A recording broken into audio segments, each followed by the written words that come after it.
Hi viewers, welcome to our channel. ప్రస్తుతం మనతో పాటు జై భారత్ నేషనల్ పార్టీ అధికార ప్రతినిధి వినుకొండ కోఆర్డినేటర్ చిరంజీవి నాయక్ గారు వారితో ఒకసారి మాట్లాడదాం. సార్ నమస్కారం. సార్ నమస్తే అండి. జై భారత్ అండి. సార్, షర్మిల గారు రీసెంట్గా కొన్ని వ్యాఖ్యలు చేయడం జరిగింది. అదేంటంటే హంతకుడు చట్టసభల్లోకి వెళ్ళకూడదు అని చెప్పేసి అవినాష్ రెడ్డి గారి పైన ఇటువంటి విమర్శలు చేయడం చూస్తున్నాం. అంటే మరి దీన్ని ఏ విధంగా చూడొచ్చు అంటారు? మీ ఒపీనియన్ ఏంటి? అంటే ఒకటండి, నిజంగా హంతకులు అయితే రాజకీయాల్లో ఉండకూడదు కదా. హత్యలు చేసిన వాళ్ళు చట్టసభల్లో ప్రజాప్రతినిధిగా ఎలా ఉంటాడు? అసలు ఉండకూడదు కదా. సో ఏదైతే షర్మిల గారు చెప్పారో అది మేబీ వైఎస్ వివేకానంద రెడ్డి గారి కేసు మర్డర్ కేసుకు సంబంధించింది. ఈయన అక్యూజ్డ్గా ఉన్నారు.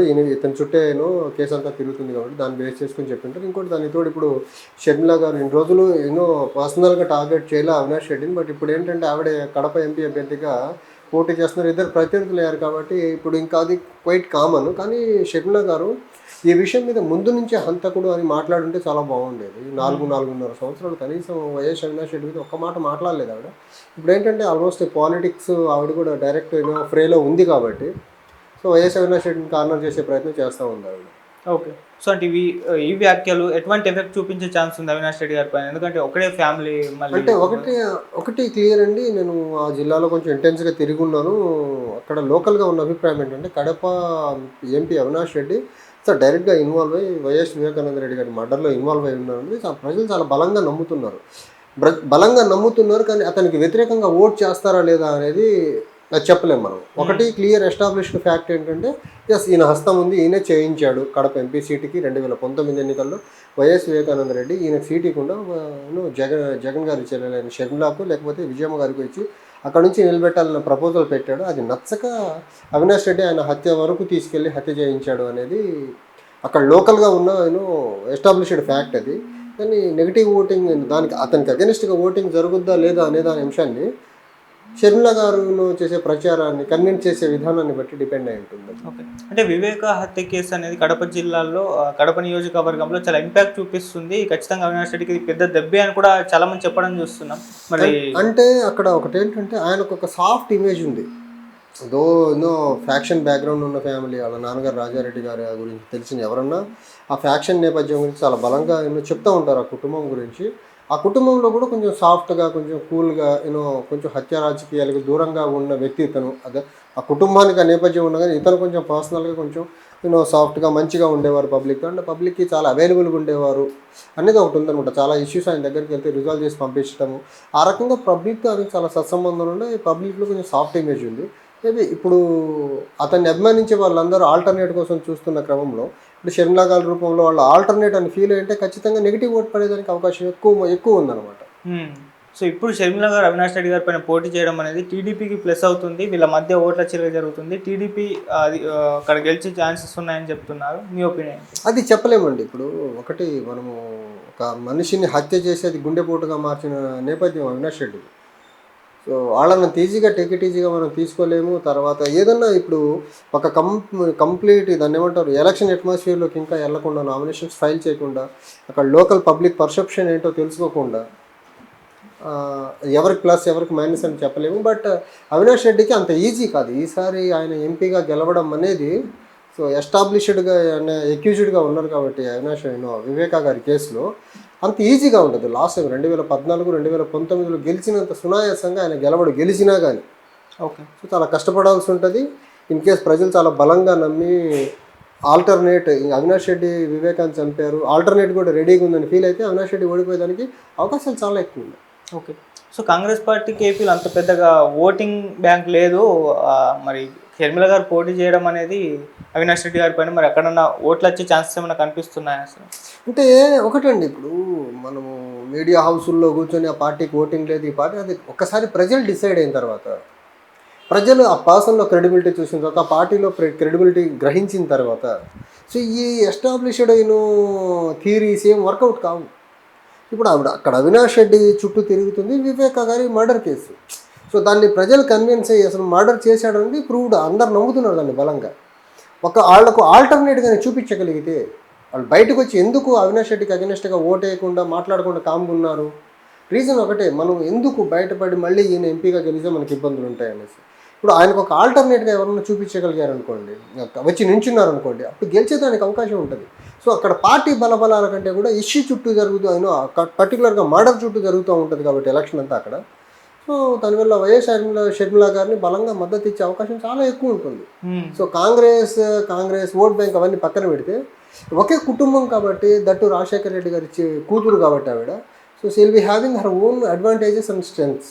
ఓకే, అంటే లాస్ట్ టైం లాగా అవినాష్ రెడ్డి ఈసారి సులువుగా గెలవరు, గట్టి ఫైట్ ఉంటుంది అని గట్టి ఫైట్ను ఆయన ఓడిపోయేదానికి ఆస్కారం ఎక్కువ ఉంది. ఎందుకంటే ఆయన మర్డర్లో కంప్లీట్గా ఆయన ఇన్వాల్వ్ అయ్యి దగ్గరుండి మర్డర్ చేయించడానికి బలంగా ఉంది కాబట్టి.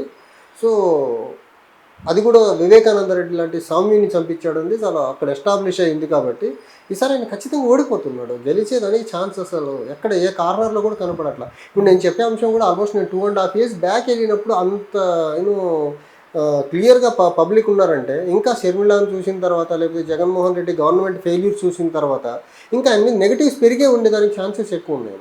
ఓకే, ఇటు జగన్మోహన్ రెడ్డి గారు కూడా అవినాష్ రెడ్డి గారికి ఒక హంతకుడికి సీట్ ఇవ్వడం పట్ల నేను షాక్ అయ్యా అని చెప్పేసి కూడా షర్మిల గారు చెప్పడం చూస్తున్నాను. అంటే అందరూ షాక్ అవుతారు కదా. ఒక జగన్మోహన్ రెడ్డి ఆయన బ్యాక్గ్రౌండ్ చూసుకుంటే, పొలిటికల్ బ్యాక్గ్రౌండ్ 2009 నుంచి ఆయన ఎంపీగా ఉన్న దగ్గర నుంచి చూసుకుంటే ఆయన ఎలక్షన్స్ అన్ని సింపతి చుట్టూ జరుగుతున్నాయి. 2009లో ఆయన గెలిచిన తర్వాత వాళ్ళ నాన్నగారు చనిపోవడం, తర్వాత 14 ఎలక్షన్ వాళ్ళ నాన్న మర్డర్, ఆ సింపతి నా మీద కేసులు పెట్టిన ఇబ్బంది పెట్టారనే సింపతి చుట్టూ ఎలక్షన్ తిప్పాడు. 2019 ఎన్నికలకు వచ్చేసి ఆయన ఐపాక్ని పెట్టుకున్న, ప్రశాంత్ కిషోర్ లాంటి స్ట్రాటజిస్ట్ని పెట్టుకున్న, తర్వాత మనకు పాదయాత్ర చేసిన అంత పెద్ద మైలేజ్ రాలా. తర్వాత ఆయన సింపతి క్రియేట్ చేశాడు. ఒకటి కోడికత్తో పొడిపించుకున్నాడు, రెండోది సొంత బాబాయిని వీళ్ళే చంపించుకొని అది ఎవరో చంపారని ఒక వేరే వాళ్ళ మీద బురద నెట్టేసి అదొక సింపతి క్రియేట్ చేశారు. So Jaganmohan Reddy political journey మొత్తం సింపతి మీద నడుస్తుంది. మొన్న కడపల్లి చిన్నానని ఎవరు చంపారో ప్రజలకు తెలుసు, ప్రజలకు తెలుసు అవినాష్ రెడ్డి చంపాడు అనేది. ఇంకా జగన్ రెడ్డి ఏం తెలియదు అనుకుని ఒక హంతకుడిని పక్కన పెట్టుకొని హంతకుడు ఎక్కడో ఉన్నట్టు మాట్లాడటం అనేది కొంచెం ఎబ్బెట్టుగా అనిపించింది. అది పక్కనే హంతకుడిని నుంచోబెట్టుకొని హంతకుడికి ఎంపీ సీట్ ఇచ్చి 2 సార్లు ఒకసారి గెలిపించి హంతకుడుగా మారిన తర్వాత మళ్ళీ సీట్ ఇచ్చి హంతకుడు ఎవరు అంటే పక్కనే పెట్టుకొని ఉన్నారు కదా జగన్మోహన్ రెడ్డి గారు. అది కొంచెం ఎబ్బెట్టుగా అనిపిస్తుంది. సార్, రఘురామ కృష్ణరాజు గారు మొన్నటి వరకు కూడా మరి వైసీపీలో ఒక రెబల్ ఎంపీగా ఉండి ఇప్పుడు బయటకు వచ్చేసి టీడీపీ పార్టీలో జాయిన్ అయిపోతున్నారు. అయితే ఇప్పుడు ఆయన కొన్ని కామెంట్స్ చేశారు జగన్మోహన్ రెడ్డి గారి పైన. అదేంటంటే ఆయన్నే ఓడించేంత రేంజ్కి నేను ఎదిగాను అని చెప్పేసి ఇప్పుడు రఘురామ కృష్ణరాజు గారి స్టేట్మెంట్స్ ఎలా ఉంటాయనంటే అది కొంచెం ఓవర్ కాన్ఫిడెన్స్తో మాట్లాడుతున్నట్టు ఉంటాయి. ఆయన వైసీపీ ఎంపీగా ఉండి సొంత ప్రభుత్వం మీద అటాక్ చేసిన తర్వాత ఆల్మోస్ట్ ఇంకా టీడీపీ, బీజేపీ, జనసేన 3 ఆల్మోస్ట్ గ్రాంటెడ్గా తీసుకొని ఏ పార్టీ నుంచైనా నాకు సీట్ వస్తుంది, నేను కంటెస్ట్ చేస్తాను అనేసి చెప్పుకుంటూ వచ్చారు. అది తీరా చూస్తే సీట్ డిస్ట్రిబ్యూషన్ జరిగిన ఈయనకు టికెట్ లేదు. అది ఆయన ఓవర్ కాన్ఫిడెన్స్తో తెచ్చుకున్న తలనొప్పులు. ఏ పార్టీలో జాయిన్ అవ్వకుండా టికెట్ ఇవ్వము అనేది ఆయనకి ఇప్పటికీ అర్థమైందో లేదో, మరి ఇప్పటికీ జాయిన్ అవ్వలేదు, ఆయనకి సీటే కన్ఫర్మేషన్ లేదు. ఆయనే సీట్ తెచ్చుకోలేని పరిస్థితి, సీట్ వచ్చినా గెలుస్తాడో లేదో తెలియని పరిస్థితి. ఈ పరిస్థితుల్లో ఎవరినో ఓడిస్తాను అనే ఒక స్థాయిలో అంత పెద్ద మాట మాట్లాడుతున్నారంటే ఇంకా ఆయన అగైన్ ఆ ఓవర్ కాన్ఫిడెన్స్ కొంచెం ఇంకొంచెం ఎక్కువైందేమో. అది ఫస్ట్ ఆయన సీట్ తెచ్చుకోవాలి, ఆయన గెలవాలి ఫస్ట్, తర్వాత వేరే వాళ్ళని ఓడించే దాని గురించి మాట్లాడాలి. కానీ ఇప్పుడు కూటమిలో కన్ఫర్మేషనే తెచ్చుకోవాలి. ఆయన ఎవరన్నా సీట్ ఇస్తారా లేదా అనేది లేకుండా వాళ్ళ ముందే నేను కూటమి నుంచే పోటీ చేస్తాను, ఫలానా ప్లేస్ నుంచే చేస్తాను, ప్లేస్ కాన్స్టిట్యున్సీ పేరు కూడా చెప్పేశారు. ఎవరికి సీట్ వస్తే అక్కడ నుంచి సీట్ నాకే వస్తుందని చెప్పారు. నేను రిటర్న్ ఏం జరిగింది అని చెప్పిన దానికి క్వైట్ ఆపోజిట్లో జరిగింది. సో ఇప్పుడు ఆయనే సీట్ లేదు, గెలుస్తాడో లేదో తెలియదు, బట్ స్టిల్ నేను ఎవరినో ఓడిస్తాననేది కొంచెం హాస్యాస్పదంగా ఉంటుంది. కొంచెం క్లీన్గా మనం పొలిటికల్గా అబ్జర్వ్ చేస్తే ఆయన సీట్ తెచ్చుకోమనండి, ఓకే, ఏదో పార్టీలో జాయిన్ తర్వాత గెలిపోవటం గురించి మాట్లాడితే బాగుంటుంది. ఓకే, అంటే ఇప్పుడు ఆయన టీడీపీలో జాయిన్ అయిపోతున్నారు, నుండి ఇంకా జాయిన్ అవ్వలేదు కదా. ఉండిలో జాయిన్ ఉండి ఆల్రెడీ టీడీపీ వేరే క్యాండిడేట్ని డిక్లేర్ చేసి ఉన్నారు కదా. సో మళ్ళీ అక్కడ కాంప్లికేషన్స్ వస్తాయి కదా టీడీపీకి. అక్కడ ఆల్రెడీ ఎస్టాబ్లిష్డ్గా ఉన్న క్యాండిడేట్ సపోర్ట్ చేస్తాడా లేదని చూడాలి కదా. ఇంకోటి ఇప్పుడు ఆయన అక్కడ ఉన్న టీడీపీ అభ్యర్థికి రఘురామ కృష్ణరాజు గారికి కూడా టర్మ్స్ అండ్ కండిషన్స్ కూడా బాగాలేవని వింటున్నాము. సో ఇంతమందితో శత్రుత్వం పెట్టుకుని ఈయనకే సీట్ లేదు, ఈయన గెలుస్తాడో లేదో తెలియదు, సో వేరే వాళ్ళని ఓడిస్తాను అనేది కొంచెం ఎగ్జాజరేటింగ్గా ఉంది. అది ఓకే, ఓడిస్తాను అని చెప్పారు కదా, మరి ఇండిపెండెంట్గా పోటీ చేసే అవకాశం ఏమైనా కనిపిస్తుంది? ఇండిపెండెంట్గా పోటీ చేస్తే గెలుస్తారంట. అంటే ఇండిపెండెంట్గా పోటీ చేయాలి అనుకుంటే చేయాలి కదా. ఆ పార్టీ ఈ పార్టీ టికెట్ నాకే వస్తుంది, నాకే టికెట్ ఇస్తారని చెప్పాల్సిన నెసెసిటీ అరేంజ్ అయ్యేది కాదు కదా. ఇప్పుడు టికెట్ రానప్పుడు వేరే వాళ్ళకి అనౌన్స్ చేసిన తర్వాత ఆయన సిట్టింగ్ ఎంపీ సీట్ని అప్పుడే అనౌన్స్ చేయాల్సింది కదా. నేను ఇండిపెండెంట్గా కంటెస్ట్ చేసి గెలుస్తాను అనేసి. ఇండిపెండెంట్గా కంటెస్ట్ చేసి గెలవాలంటే ఫస్ట్ ప్రజాబలం కావాలి కదా. ఆయన ప్రజాబలం ఉన్నట్టు నాకైతే అనిపించట్లేదు. ఎందుకంటే ఆయన ఎంపీగా గెలిచిన తర్వాత ఆల్మోస్ట్ కాన్స్టెన్సీకి డిటాచ్డ్గా ఆయన ఢిల్లీలో హైదరాబాద్లో ఉన్నారు తప్ప కాన్స్టెన్సీకి ఆయనకి దానికి రీజన్ చెప్తున్నాడు ఏమనేసి, నా మీద పోలీస్ కేసులు ఇబ్బంది పెట్టేదానికి ప్రయత్నం చేశారు, నన్ను చంపేదానికి ప్రయత్నం చేశారు అంటున్నారు. బట్ అల్టిమేట్గా ప్రజలు ఏం చూస్తారు, మీ మీద కేసులు లేకపోతే గవర్నమెంట్ నుంచి ఇబ్బందులు ఎన్నున్నా ప్రజలకు మీరు ఎంపీగా ఉండి ఏ రకమైన సర్వీసెస్ ఇచ్చారని చూస్తారు కదా. సో సర్వీసెస్ ఇచ్చేదాని విషయంలో ఆయన కాన్స్టెన్సీకి అటాచ్డ్గా లేడు కాబట్టి లోకల్ పబ్లిక్ సర్వీస్ కూడా ఆయన ఇచ్చి ఉండరు కదా. సో ఆ ఆస్పెక్ట్లో ఇండిపెండెంట్గా పోటీ చేసి గెలవడం అనేది అంత ఈజీ టాస్క్ అయితే కాదు అది. ఓకే, అంటే మేజర్గా మిగతా పార్టీస్ ఆయనకి టికెట్ ఇవ్వకపోవడానికి రీజన్ ఏంటి? అంటే ఏ పార్టీలో జాయిన్ అవ్వలేదని చెప్పేసి ఒక బయటకు వచ్చే రీజన్ ఏ పార్టీలో జాయిన్ అవ్వలేదని ఒకటి. ఇంకోటి జగన్మోహన్ రెడ్డి బీజేపీని ఇన్ఫ్లుయెన్స్ చేసి ఆ టికెట్ మీరే తీసుకొని అతనికి ఇవ్వద్దని జగన్ రెడ్డి ఇన్ఫ్లుయెన్స్ చేశాడని ఇంకొకటి. ఇప్పుడు టీడీపీ బీజేపీ జనసేన వాళ్ళు కూడా ఇప్పుడు ఆయన పొలిటికల్ జర్నీ కొంచెం క్లీన్గా అబ్జర్వ్ చేసిన వాళ్ళు ఎవరున్నా, ఈయనకు మనం టికెట్ ఇచ్చి తర్వాత మన మీద అయితే రివర్స్ అవుతాడేమో, ఎందుకు అనవసరంగా తెచ్చుకొని తలగొక్కోవడం నిప్పుతో అనే ఒక ధోరణిలో ఉండి కొంచెం ఈయన డిస్టెన్స్ పెట్టారేమో, ఈయన ఎన్ని చెప్పినా హాహు అని వినేసి ఈయన వాడుకున్నంతసేపు వాడుకొని పక్కన పెట్టారేమో అనేది అలా అనిపిస్తుంది అనమాట చూస్తుంటే. ఆయన స్టేబుల్గా స్టాటిక్గా పార్టీకి లాయల్గా ఉన్నట్లు ఎక్కడ కనపడాలి ఏ పార్టీలో ఉన్నా కానీ.